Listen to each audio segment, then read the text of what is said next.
So, hello everyone, my name is Leo, and today I'm presenting my interview findings and the key insight again from the module. And my focus is on understanding the gig economy through both academic readings and the real conversation with freelancer. So this presentation, I want to share not only what I learned, but also how my perspective on gig work has completely changed. So, yeah. The interview I spoke it's called Sophie Turner. She's an online English tutor who works as a freelancer on platforms like Preplay and Cambly. Sophie graduated from college and began tutoring international students during the pandemic, and she discovered that freelancing allowed her to make money while travel, which became one of her favorite aspects of the job. She shared that she loves meeting students from different cultures because every class gives her a new perspective. However, she also mentioned a big challenge because of the time zone.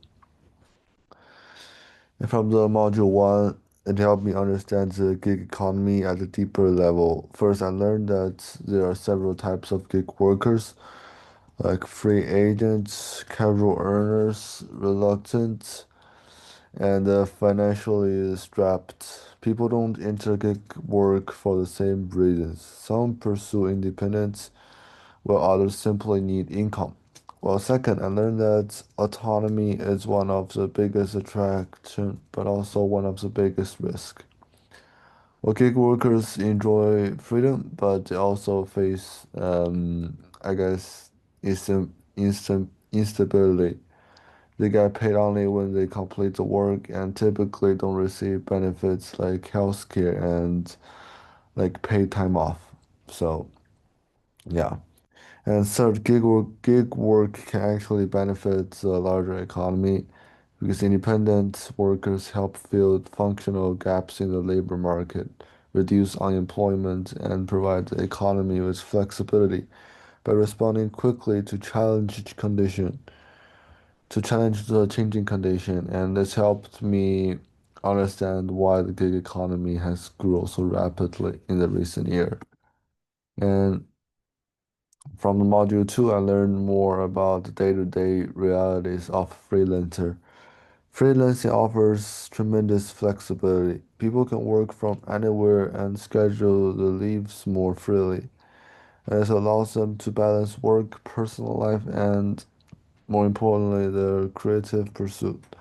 However, the freelancing also brings challenges. Freelancers are responsible for their own taxes, managing clients, and dealing with income uncertainty. And another major insight was the importance of self-management.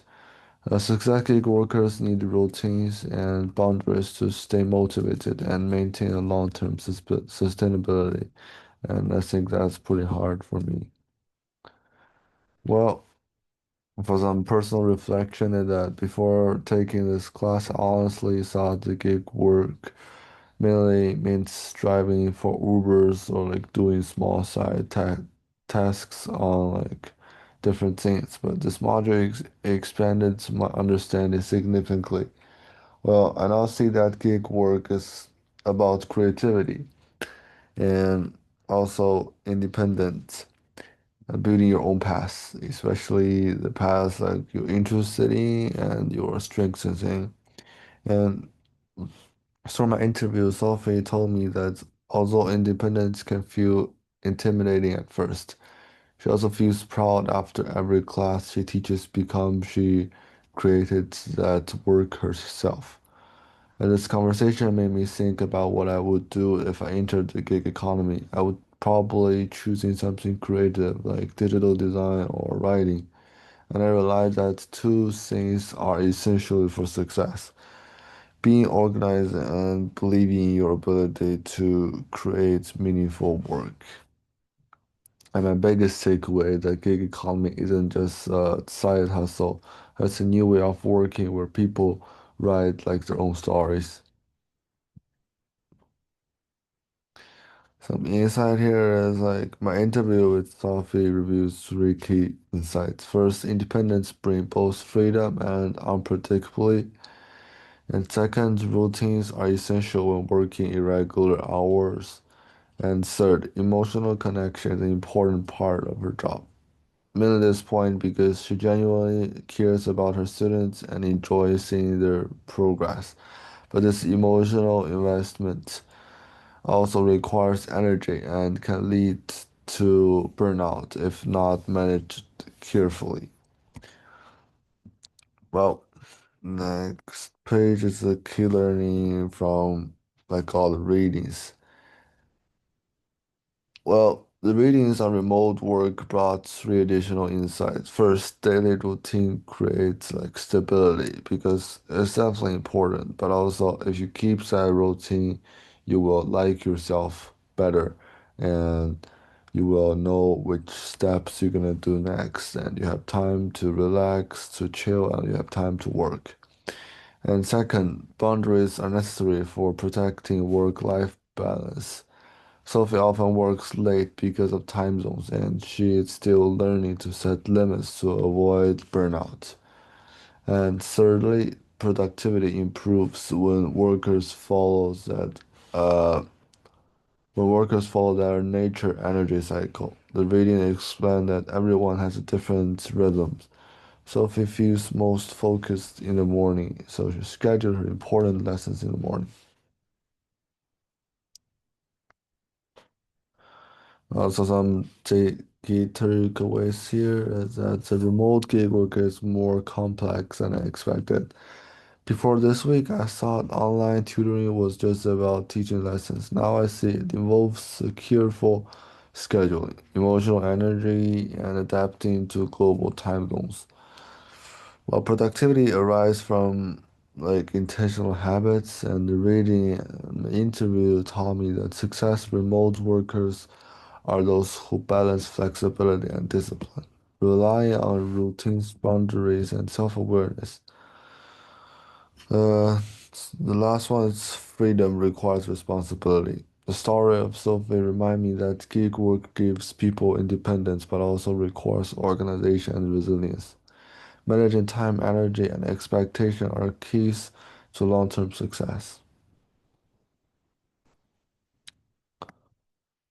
Or some takeaways from Module 6 here is this being the foundation of work remotely is trust. And also great jobs involves flexibility, autonomy, and meaningful work. And number third is empathy, clarity, and cross-cultural awareness are important parts of remote leadership. According to a TED speaker, such as Selman Silk and Ricardo, effective leadership comes from creating psychological safety, clear communication, and understanding cultural difference. Well, some of my final takeaways here. So, firstly, skill comes before opportunity. So, always begin from your skill, what you have, other than like what you're trying to do. So, from what you have and what your strengths are, you can begin from there and build your like your own path, and because you're the expertise of that skill. And second one is structure creates freedom. So our rating shows that gig work requires discipline, routine boundaries, and time management. Yeah, I think the third one is trust is the currency of gig work. From the Spotlight interview, I learned that a strong client relationship depends on communication and reliability. In the gig economy, your reputation becomes your most valuable assets. And that's all. Thanks for watching.